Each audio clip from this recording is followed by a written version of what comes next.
नगर निगम के चुनाव इन दोनों में हो रहे हैं, पंचायतों के भी हो रहे हैं, नगर परिषद नगर पंचायत के भी हो रहे हैं। और विशेष तौर से आज हम धर्मशाला में नगर निगम के चुनाव के शुरुआत की दृष्टि से हम यहाँ पर आए थे कार्यकर्ता सम्मेलन में, और मैं देख रहा हूँ कि बहुत जोश के साथ, बहुत जुनून के साथ जो है पार्टी के कार्यकर्ता नगर निगम धर्मशाला में भारतीय जनता पार्टी की जीत हो, इसको सुनिश्चित करने के लिए काम कर रहे हैं।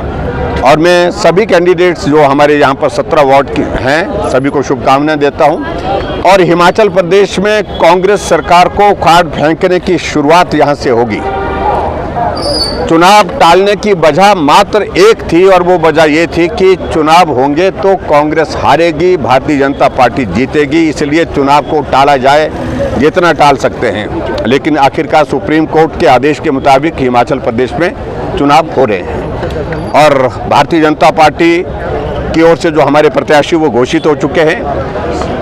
और मैं यही कहूँगा कि पिछले 3.5 वर्ष के कार्यकाल में हिमाचल प्रदेश में सब जगह काम ठप पड़ा है। खासतौर अगर हम धर्मशाला की अगर बात कहें, स्मार्ट सिटी के प्रोजेक्ट की DPR तक नहीं भेज पाए जब से कांग्रेस की सरकार बनी है। स्मार्ट सिटी के अतिरिक्त जो है, जो विकास कार्य धर्मशाला के अंतर्गत हो रहे थे, वो सारे के सारे रुके पड़े हैं, अवरुद्ध पड़े हैं, अधूरे पड़े हैं। और उनको रोकने की वजह यही कि भारतीय जनता पार्टी के विधायक यहाँ से जीत करके आए हैं। नगर निगम कांग्रेस की रही, अभी तो कांग्रेस की थी, लेकिन उसके बावजूद भी कोई प्रोजेक्ट जो है वो यहाँ से स्टेट गवर्नमेंट के माध्यम से केंद्र सरकार की स्वीकृति के लिए भेज नहीं पाई। कोई प्राथमिकता ही नहीं उनकी। और इसलिए बहुत सारे इश्यूज हैं, बहुत सारे मुद्दों हैं, जिन मुद्दों पर हमने यहाँ पर बात की। मैं तो यही कहूँगा कि हिमाचल प्रदेश में इन पंचायती राज संस्थाओं के चुनाव में, और अभी खास तौर से नगर निगम में जहां पार्टी का सिंबल है, यहां से बहुत बड़ा संदेश जाएगा हिमाचल प्रदेश सरकार के खिलाफ। सरकार को उखाड़ फेंकेंगे, ये संदेश जो है वो जनता देने के लिए पूरे मूड में है, और मैं उम्मीद करता हूँ पूरा होगा।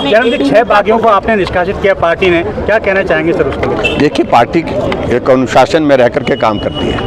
आज अगर भारतीय जनता पार्टी देश की नहीं दुनिया की सबसे बड़ी पार्टी है, सबसे बड़ी ताकत हमारी अनुशासन है, अपनी संस्कृति है काम करने की।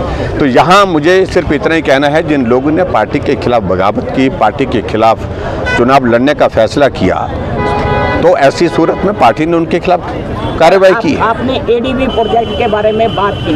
धर्मशाला में ही 1000 करोड़ रुपए के ADB के प्रोजेक्ट जो हैं वो बेकार पड़े हुए हैं भवन, इस पे क्या कहें? देखिए, मैं इस बात को लेकर के, आप मुझे मालूम नहीं सारी चीज़ का जिक्र किस संदर्भ में करें, लेकिन मैं इतना ज़रूर कहना चाहता हूँ कि हमने ADB का प्रोजेक्ट केंद्र सरकार से 2500 करोड़ रुपए का लाया था, और उसमें पैसा केंद्र सरकार का, उसी के माध्यम से इंटरनेशनल कन्वेंशन सेंटर धर्मशाला में हमने प्रपोज किया था, जगह भी ले ली थी, और डिज़ाइन भी उसका फाइनल हो गया था। लेकिन 3.5 वर्ष के कार्यकाल बीतने के बावजूद वो प्रोजेक्ट कहाँ चले गए, सबके सब हाशिए पर हैं। तो इसलिए ये प्रश्न मुझे लगता है कि कांग्रेस के नेताओं से पूछने के हैं। मैं सिर्फ इतना ही कहना चाहता हूँ कि जिस तरह से काम को बाधित किया गया, काम को रोका गया है, अब लोग जो है कांग्रेस को रोकेंगे। Thank you.